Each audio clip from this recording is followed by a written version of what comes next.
There are many spreading awareness, yes, but I felt the need to, really help the girls in government schools gives me a lot of time to focus on my extracurriculars. I don't have a particular person that inspires me, right?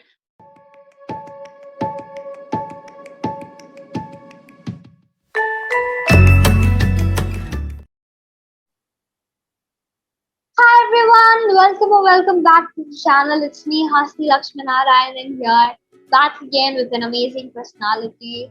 To begin with, for the people who you new here, this is the first YouTube channel where I interview young retrievers. And if you're wondering who I am, a short intro again. I'm Hasni Lakshmanarayanan. I'm an 8th grader studying in Chennai Vidyashram in Chennai, Tamil Nadu, India. I am the founder of the First Step organization, which is a non-profit organ. Also, I'm a TED speaker and a freelance writer for the Hindu School edition. So that's pretty much about me. And without further delay, let's welcome our guest for the day. Before that, the first step, it is supported by the CIT, the Chennai Institute of Technology, which is the number 2 engineering college in Chennai, Tamil Nadu, India. So now, let's welcome our guest for the day, Buddhi. She is a young entrepreneur who runs an organization called Project Repeat, which helps girl, children, women who are in trouble. They make a change in the society for people to feel comfortable talking about menstruation periods, which is such a natural process. I am so proud of her who has taken such an initiative at such a young age. That makes me more curious to have an interaction with her. I hope you are too as well. So without further delay, let's welcome her. Hi. Hi, Hasini. So great talking to you. So, I'll just introduce myself quickly. Sure. Yeah, so hello everyone. I'm Riddhi Jawali. I'm from Bangalore. I'm a 10th grader from BGS National Public School here in Bangalore. And I'm so glad to be talking with Hasini today and sharing my experience in whole Project Repeat. Also, right, when I was reading about you, I found out that you would want to bring in a change in lives of girls, children, and women who live in rural areas. And why is that? Do you have any history behind it, like a backstory behind it? I just wanted to hear it. This is out of curiosity. So Yeah, sure. So, I feel like there are so many other organizations that are already, helping poor children with their education or with their, with food or their basic needs, right? But I have not seen many people, work on menstruation for girls and women, especially in rural areas. There are many spreading awareness, yes, but I felt the need to, really help the girls in government schools, especially because they don't have the best water facility. They don't have, all the luxury that we have in the city, right? So I wanted to help them with that. And in rural areas, you really, you can't dispose the sanitary napkins like we do in the city. It's so much harder there. So I wanted to, instead of just giving out sanitary pads, I wanted to make sure it was, sustainable, like, cloth pads which you can reuse, and they don't have to depend on anybody for their basic monthly needs, and they can, just be by themselves and take care of their menstruation in a sustainable and hygienic way. Correct. I agree totally with whatever you're saying because there aren't a lot many organizations which feel free, comfortable to talk about such a topic, menstruation, right? Because even girl children themselves might feel uncomfortable to talking about it. So how come you want to break that chain and bring out to be who you are, right? So generally people are uncomfortable talking about such a topic, right? So yeah, over to you. How did you break that? Yeah. So in my house, it was never a thing that we never spoke of. We were pretty open about it. So that wasn't a problem for me. But still, till now, in many places, periods still remain a taboo, especially in rural areas. That's where I go and work. So what I did was, so basically we go to schools and then we talk to the girls. So the first school that we went, everyone were really reserved. They never opened up, right? So that's when it hit me that I need to make this so much more interactive, that they, feel free to open up about the topic. They shouldn't feel like it's something, to be shameful of, because this is the most natural thing. And that's why I started talking to the kids more, and that's when the second and third time they really opened up and they told what problems they are facing, and how they dispose the pads. And so many of them, they just flush it down the toilet, or they bury it, or they just throw it out in the open, which is so bad for the environment, right? So much pollution, and it clogs the toilet, and that's again they have to pay for it, right? So in my second and third session, I really got the students to open up about it, and we really discussed about the topic, and I think that was like a huge step to get the kids in rural areas to talk about their periods freely. Right. So see, this is not only particularly about this topic alone. See, if you take in general as well, if you can make somebody really comfortable, that would definitely break their insecurity into sleep. Okay? Because not only talking about periods in general, many people would be uncomfortable. They would have an insecurity to talk about themselves. They feel shy, or take in general itself.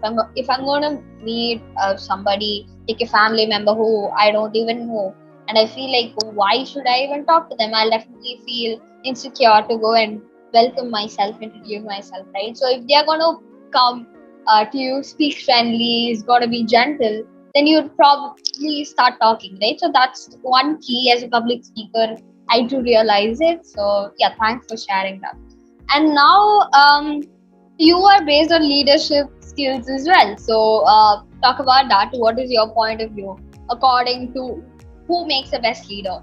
What are the necessary qualities he or she would require, and is there any advice you'd want to give to people watching? And also, how do you perform leadership in your day-to-day activities? Okay. See, leadership is really about communication skills and having a good teamwork, and understanding the team. So just because you're in charge, it doesn't mean you don't consider your team's opinions or ideas. For me, in school, I have participated in numerous activities where I have been the leader. It might be inter-school competitions or in class activities. But out of school, for me, the first composure to it was Project Repeat. So that's when the leadership thing really hit me. And because I was the founder, I had to manage the volunteers, I had to manage the team, I had to manage the content writers, all that. So for me, communication really worked. Okay. And so if, for example, I have a content writer and they have an idea, so I can't say no, I'm not gonna do what you say because I'm the leader and you do what I say. That's not really nice. So what you should do is consider their opinions as well, and really see the pros and cons of everything and see what really works out. So I think that is being a leader. Yeah, because I agree with each and every single thing you told. Yeah, we know you as a speaker now. We know you as a founder or a CEO, a young teen entrepreneur, a social activist. I can keep mentioning terms. But who is really apart from all of this? What are your other hobbies? What do you usually do? You have school work, so how do you manage time as well? So with school right now, because it is online, it really gives me a lot of time to focus on my extracurriculars, but also makes time for my academics. So I have time to study as well. And hobbies, I play badminton. So in sports, badminton is my thing, and I love cooking. So cooking, baking, anything in the kitchen except cleaning is my thing. and I do art. I used to go to theater classes, so I do that as well. So yeah, anything, I as a person, I'm not a very, study minded person. I like to do things outside the classroom more than being in the classroom and studying. So I do everything art and sports and cooking. So I really enjoy when I do my extracurricular stuff. So I don't feel like that's a something that gives me pleasure. It's just absolutely wonderful. So yeah, now I wanted to ask a particular question. This is also out of curiosity. Who inspired you to do all of these? Like, who was your inspiration behind the initiative? Who's your inspiration in general? Yeah. So for me, I don't have a particular person that inspires me, right? There are so many cool people in this world who do so many great things, and I think there is something to be inspired from in everything. Like, it can be Abdul Kalam, it can be literally anybody. You can always be inspired by the good qualities that they have. So yeah, I don't have anyone particular. I just, sometimes I get inspired by myself, if that makes sense. So it's just everywhere in the world. I just find inspiration in every little thing that I can. Definitely. It isn't always necessary that a person should be successful. You have to follow their footsteps to consider them as a role model, as an inspiration. Not at all. Inspiration, you can just find it everywhere. You just have to get attracted to it. So that's my psychology as well. And one last question would probably be talk about your future plans, and also if you had to change something in the society, what would that be? Yeah, so if I were to change anything, it would definitely be the way people see periods. As they still see it as a taboo. That shouldn't be the thing. I mean, outside in so many places, it's still something that's not spoken of. I think that should really change because it's so natural, and no one should be ashamed of it, right? It's just I just want everyone to be able to see that as something beautiful rather than see that as something to be ashamed of, right?